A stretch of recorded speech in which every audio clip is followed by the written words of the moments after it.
We're going back to the turning point in human history, to the Arabian Peninsula around 1400 years ago. In this 15-part series, we will explore the life of Prophet Muhammad ﷺ in ways you have never heard before. Sometimes we'll find ourselves in the early days of revelation, in the secret gatherings of Muslims at Darul Arqam. Other times, the excitement will rise as we witness Umar radiallahu anh fearlessly walking towards the idol worshippers of Mecca. Whoever kills Muhammad, I will reward him with 100 red and black camels. This is what happens to those who obey Muhammad. Take this as a warning. There will be times when we are sad and moved to tears, times when we feel afraid, and times when we cannot help but smile. But most of the time, our hearts will be filled with peace.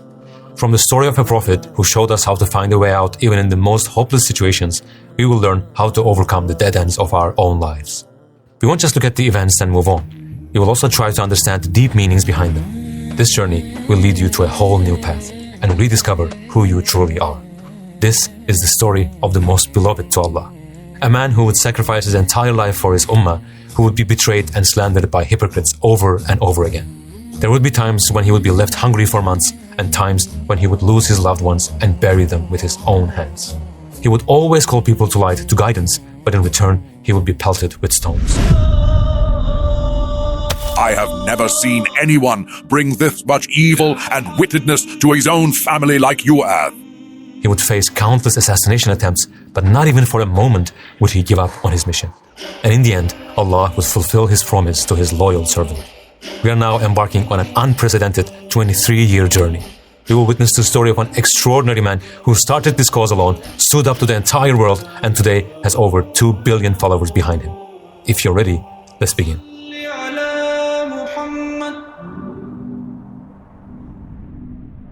This video series is based on hundreds of references from reliable Islamic sources. All AI visuals were prepared in consultation with qualified Muslim scholars and are in line with Islamic guidelines. On that night, when the heat of Mecca cooled down, the day was Monday, in the year 571. The quiet streets of Mecca were about to witness one of the greatest events in human history. Abdul Muttalib had been waiting for this moment for a long time, and finally he received the joyful news. Amina has given birth to a baby boy. His heart was about to burst with excitement. Ever since his son Abdullah had passed away, his love and care for the baby that his daughter-in-law Amina was carrying had grown even stronger. Just imagine that night. Abdul Muttalib rushes home, gently holds his newborn grandson in his arms, and walks towards the Kaaba. He gives thanks to his Lord, prays to him, and names the baby Muhammad. Why did you choose this name? Because I want Allah and people to praise him. This name had been told to Amina in a dream, and when she shared this with Abdul Muttalib, he decided to give that name. Giving birth safely to the trust, Amina left by her husband Abdullah brought Amina great peace and comfort. Back then in Mecca, it was a common tradition to send babies to wet nurses, women who would breastfeed and take care of them, so that they could stay away from Mecca's harsh climate for some time. Of course, being separated from her newborn baby was very hard for a mother, but there were two important reasons for this. The first reason was the baby's health. As we said, the climate in Mecca was not ideal for newborns. And the second reason was to help the child develop strong language and speaking skills. In those times, eloquence and effective communication were at the heart of Arab society. Babies were sent to the land of Banu Sa'd, where they could grow up freely in the deserts and open plains and learn Arabic in its purest and most beautiful form. Wet nurses from that region were usually looking for babies from wealthy and noble families. Because through this relationship, she would form a bond with the baby's family, and as long as the father was alive, she could continue to receive kindness and support from them. The Prophet ﷺ was also from a noble family. His grandfather Abdul Muttalib was the political leader of Mecca, but he was old. And the Prophet's father had passed away before he was even born. And since he was an orphan, none of the wet nurses were willing to accept Amina's baby. So what would happen now? Was no one going to take him? Would he have to grow in the city with this harsh climate? Amina was standing there helplessly, watching as the wet nurses took the babies one by one and left Mecca behind. Meanwhile, a couple named Halima and Haris had arrived later than the others. Because their animal was weak and old, they had to take turns riding it, so they couldn't make it on time. Halima searched and searched, but she couldn't find anyone in Mecca who would give her their baby. On top of all the trouble she went through to get there, now she was going to return home empty-handed. There was also a famine in their land, and they were having a hard time even feeding themselves. All these troubles coming one after another made her really upset. As she was overwhelmed with all these thoughts, she suddenly came across someone. It was Abdul Muttalib. After they talked for a while, she found out about his grandson's situation. She then asked her husband Haris what he thought. I couldn't find a baby to nurse, and I don't want to return empty-handed in front of the others. There is no harm in taking him. Perhaps Allah will grant us blessings and goodness because of him. The greatest blessings had appeared right in front of her when she least expected it. But Halima still had no idea how priceless a treasure she had just found. On the other hand, think about Amina's situation. She had already lost her dear husband and couldn't put their baby in his arms even once. And now, on top of all that, she was about to part with her child too. But she had no other choice. With tears in her eyes, she handed over Abdullah's trust, her Muhammad, to Halima. She was going to be away from her son for a very long time. She wouldn't be able to smell his scent or hold him in her arms. She wouldn't be there to witness his first steps or hear his first words. For a mother, even being apart from her baby for just 1 hour is so painful. But for her child's future, she accepted being separated from him for so long. Her heart was in pieces. As for Halima and her family, a brand new life was about to begin. With the arrival of the Prophet ﷺ, their home was filled with blessings and abundance. Things happened that no one could believe. Their old and weak riding animal suddenly became stronger and faster. Halima used to have very little milk, but once she began to breastfeed the Prophet, her milk started flowing abundantly. Her newborn baby Abdullah was often restless and cried a lot, but when he started nursing alongside the Prophet, he calmed down too. Their animals that used to return hungry because of the famine and drought in the area were now finding food and giving plenty of milk. Their home was full of barakah, while the surrounding areas were still suffering from famine. During this time, the Prophet grew very well, both physically, mentally, and spiritually. Finally, 4 blessed years came to an end. The time had come. They had to return the Prophet ﷺ to his mother. Halima couldn't hold back her tears. She didn't want to part with him. She hugged him, kissed him over and over again, but she had no other choice. After a long separation, Amina and her son were finally together again. Now, whenever she wanted to hold his hand, he was right beside her. They held each other tight, like they were trying to make up for every single day they had been apart. They never wanted to be separated again. This reunion helped ease the pain of those long, difficult years. After spending 1.5 years together, they went to Medina to visit their relatives and his father's grave. When they reached the grave, you could see the sorrow in Amina's eyes. Her mind and heart were filled with longing for the days she had spent with her husband. As if she had just lost him, she began to cry. The Messenger of Allah ﷺ was born an orphan. He opened his eyes to this world without a father. He never got to feel the warmth of his love and care. With his tiny hands, he had always wanted to hold his father's hand, but it was never there. And at that moment, he felt the absence of his father once again. At the same time, he couldn't bear to see his mother in such pain. And so, the two of them cried together. At least his mother was by his side. That was giving him comfort. But for Amina, the time to leave this world was also drawing near. She would soon join her husband. Her reunion with her son did not last long. On their way back to Mecca, she became ill. The Messenger of Allah ﷺ was only 6 years old. When they reached a place called Abwa, her illness grew worse. She was in great pain. But 2 things hurt her even more. The thought of leaving her child behind and knowing that at such a young age, he would now have to live his life both without a father and a mother.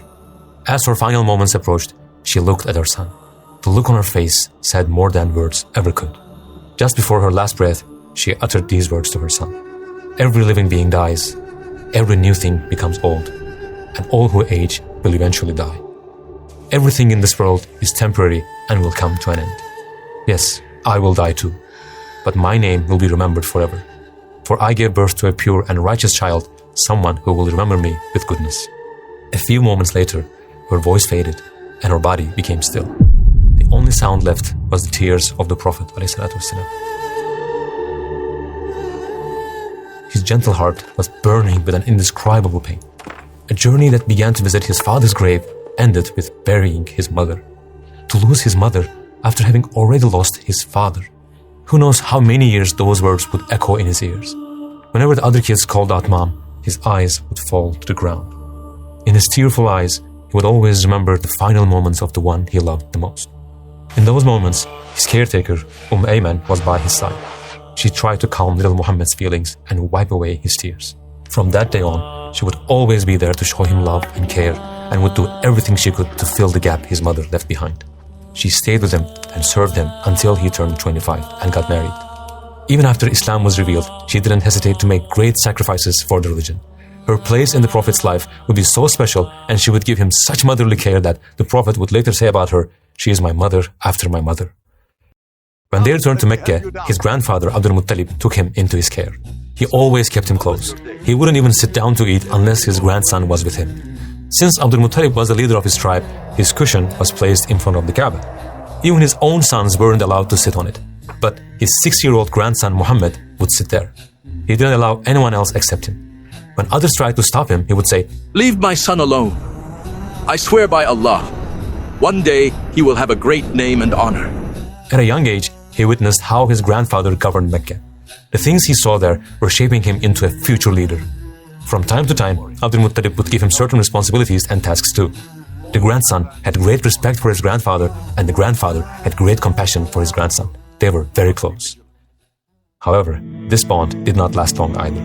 Just 2 years later, he lost his grandfather too. Whoever he got attached to, Allah would take them away one by one, as if to give him the message, "I am your only support." Throughout his life, he was going to lose many of his companions too. While he was still alive, he would lose 6 of his 7 children. As you will see in every episode of the series, he would go through endless difficulties and pain. And because he would experience every kind of pain and struggle, he would be able to understand every trouble his ummah would face. That's how he would become the best leader and guide for us. If he had lived an easy life and Allah had not given him any hardships or trials, how could he have been a role model for all humanity? All the compassion and love he had received from the people around him in his early years were like reflections of the sun in different mirrors. But the true owner of that compassion, Allah, was removing those mirrors. In other words, He was taking away his loved ones one by one. By doing so, Allah was showing him the true source of all love, teaching him that every blessing comes only from Him. That only He is truly eternal, and if He wants, He can grant eternity to human beings as well. If He wills, all those who have been separated can meet again in an eternal world, in paradise.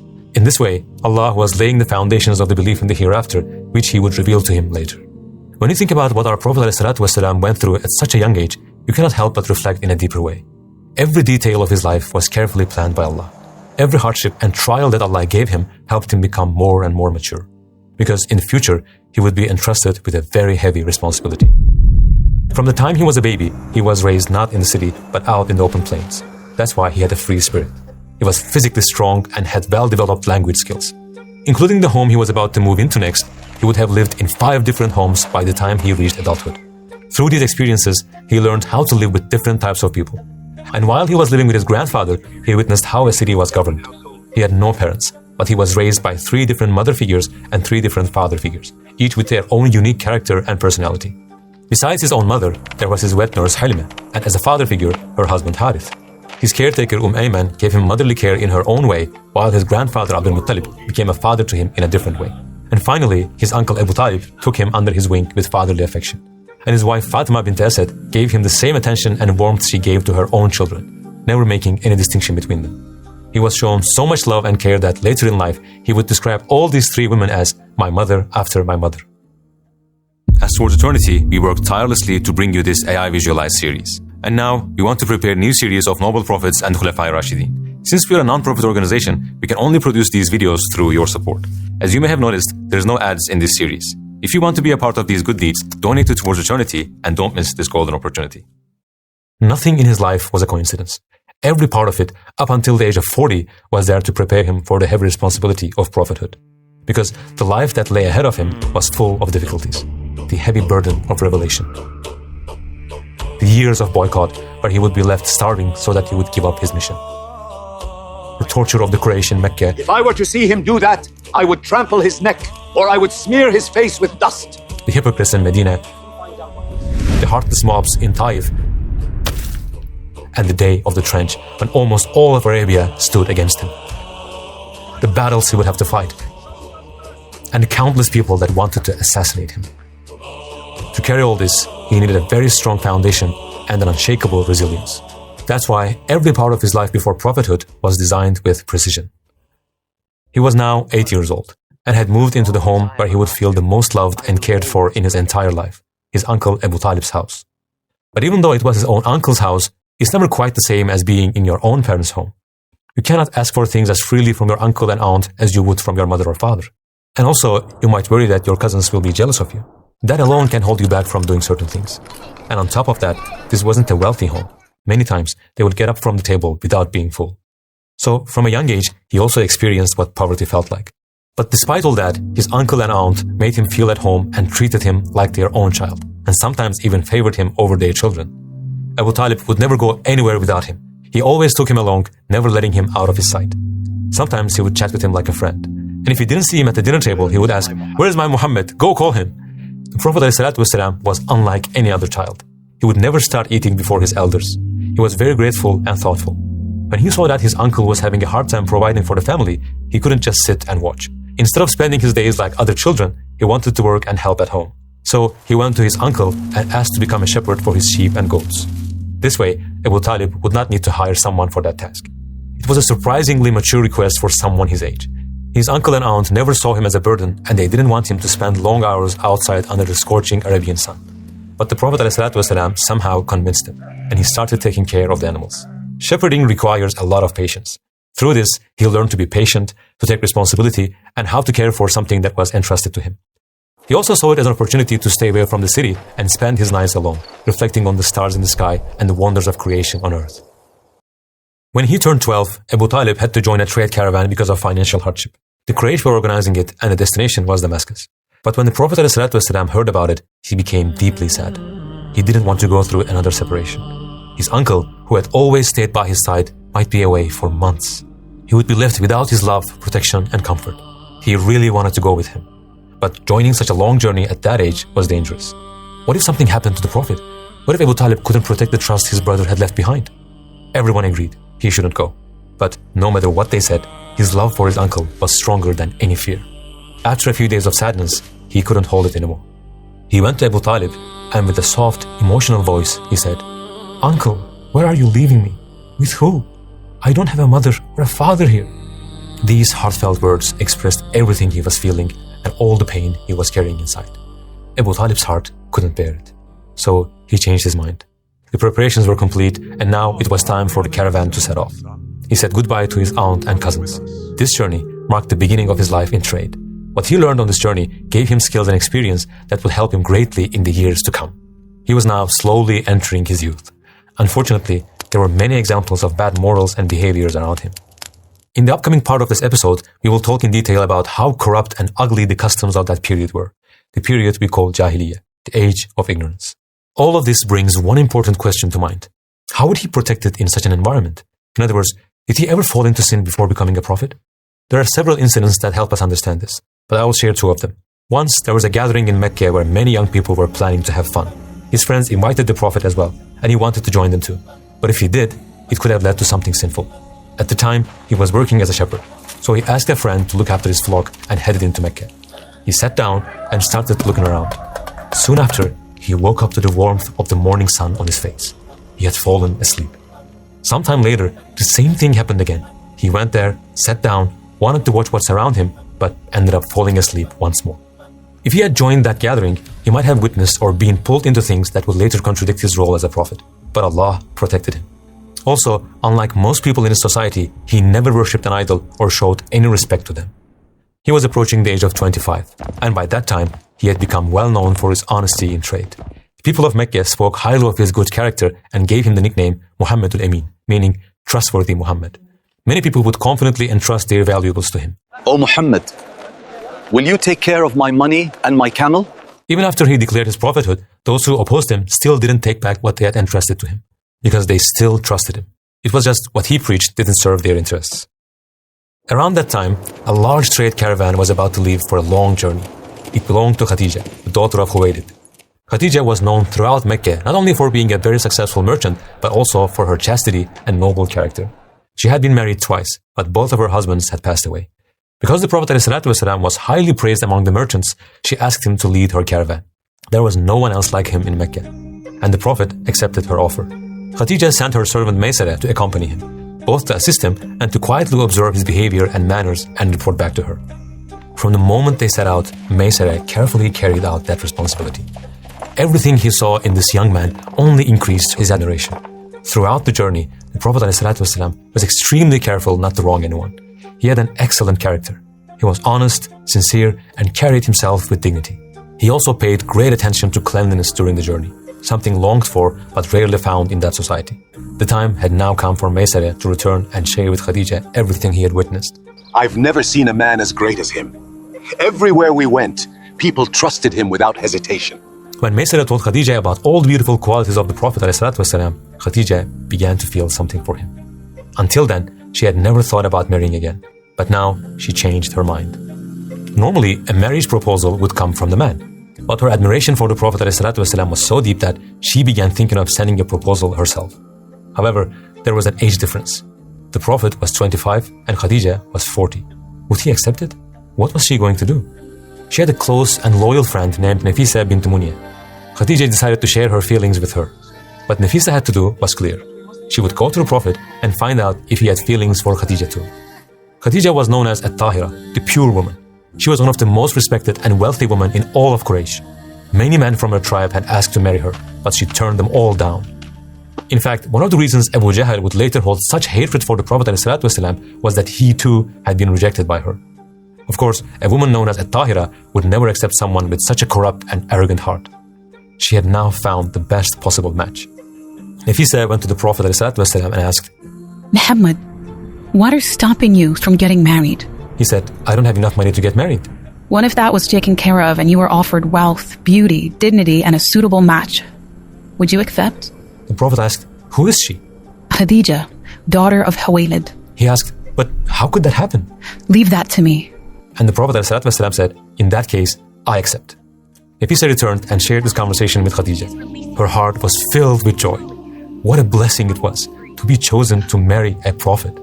Soon after, the two met and spoke about the matter. Khadija said to him, Go to my uncle Amr ibn Asad and ask his permission to marry me. Abu Talib, who had always been like a father to the Prophet ﷺ, once again stepped forward to support him, this time to arrange his marriage. And on that joyful day, the blessed wedding took place with a mahar of 20 camels. A beautiful and admired home was being built in Mecca. Two hearts were deeply connected, and each day their bond and love towards each other only grew stronger. There was no other home in Mecca as happy and exemplary as theirs. Over time, Allah blessed this home with children. First came Qasim, then Zainab, followed by Ruqiyya, Kulsum, and Fatima. After receiving prophethood, Abdullah was born. But Qasim passed away at the age of 2, and Abdullah at only 3 months old, both due to illness. What an unbearable, indescribable pain for any mother and father. And to go through it twice? They were experiencing every emotion together, from the most beautiful moments of happiness to the most heartbreaking moments of pain. But in every hardship, they held on to one another, and through that, they found strength, peace, and patience. He once said about her, Allah never gave me anyone better than her. When everyone denied me, she believed in me. When people called me a liar, she said I was telling the truth. When people held back their wealth, she supported me with hers. And Allah blessed me with children through her. Even the angel of revelation, Jibreel alayhi salam, was moved by her devotion and sacrifice. He told the Prophet ﷺ, when Khadija comes to you, give salam to her from her Lord and from me. That's the kind of woman Khadija radiallahu anha was. Let's return to our story. Up to this point, the life journey of Prophet ﷺ was shaped in 3 different regions. He spent his early childhood in the land of Banu Sa'd, where he was nursed, and there he experienced desert life. Later, with his mother, he visited his relatives in Medina and stayed with his uncles for a while. That was where he first truly experienced life in the city. And now, he had been living in Mecca for many years, in the very heart of chaos known as Jahiliyyah, in its darkest form. Over the years, he had witnessed countless acts of injustice and cruelty. At the age of 35, he began to experience major changes, both in his life and in the state of his heart. These changes were signs of a powerful new beginning. With the coming of prophethood, everything in Mecca would be shaken to its core, and nothing would ever be the same again. A little girl was in the middle of the desert with her father, far away from everyone. Lost in thought, her father was digging a hole while she was trying to understand why he was doing it. She had never received any love from him, but she was happy that day, because for the first time ever, they were doing something together, just the two of them. At one point, she even tried to help her father dig the hole. As it was getting deeper and deeper, her curiosity was growing too. Were they going to play a game? How would it be? While wondering what was going to happen, she suddenly felt a push and found herself inside the hole. It was her father who had pushed her. He then quickly began to throw dirt over his daughter. The little girl, who didn't even know why she was in that hole, was living a real nightmare. She was being buried alive by the very person she expected the most love from. Her small, innocent struggles and desperate cries could not move her father's rotten conscience. She was going to die there, just like that, and would become a reflection of the cruelty and ruthlessness of the land she had lived in. This terrifying scene, one that is almost impossible for us to even imagine, took place in the Arabian Peninsula during the time of Jahiliyyah, before Islam. At that time, daughters were seen as a source of shame and bad luck. Some fathers would say, "One day, she'll get married and give our inheritance to strangers." These twisted beliefs would cost some girls their lives. Or, in the best case, they would spend a lifetime without ever feeling their father's love. But it didn't stop there. Even when a girl grew up and got married, she was still considered worthless. If her husband died and she was left with orphan children, just any man could come and claim ownership of their home. And this wasn't done as an act of kindness. That man would take everything in the house: money, property, even the family. On top of not giving them their rightful share of the inheritance, they would treat them like servants. Their lives, dreams, and futures were stolen. They were worth no more than toys. But the most heartbreaking part was that there was no one to stand up for those orphan children or their widowed mother. How could a father take the life of his own newborn baby? And it wasn't only girls. Some people would kill their babies thinking that they would be too hard to provide for. Just imagine being a mother in that time. You have waited patiently for your child. Maybe you had dreams. And now that baby is being taken from your arms to be killed by their own father. Their hearts were burning, but they were completely helpless. They could do nothing about it. After all, did anyone even care what they felt? They had no value in the eyes of others. And it wasn't even limited to that. There were ongoing blood feuds between tribes. If someone from a certain tribe was killed, there was no law or justice to follow. Anyone from the rival tribe would be in great danger. At any time, in any place, they could be murdered without warning.